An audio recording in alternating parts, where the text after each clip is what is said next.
Wow! Grabe yun. Ayun, oh. Ma'am, nabibilang niyo po kung gano'ng karaming butil ng mais po yung nabibenta niyo, ma'am?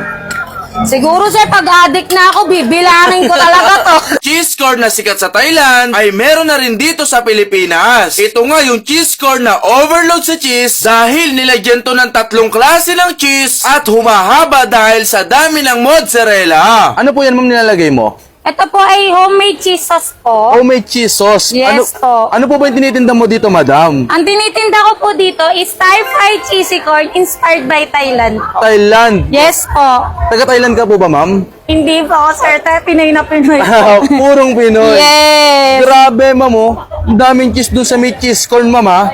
At tapos ano po yan, ma'am? Ito po nilalagay ko po is mozzarella po. Mozzarella cheese. Yes po. Grabe, oh. Overload po tayo sa cheese po. Bali, magkano po yung ganyan nyo, madam? Presyo po ng Thai fried cheesy corn is 100 pesos lang po. If gusto nyo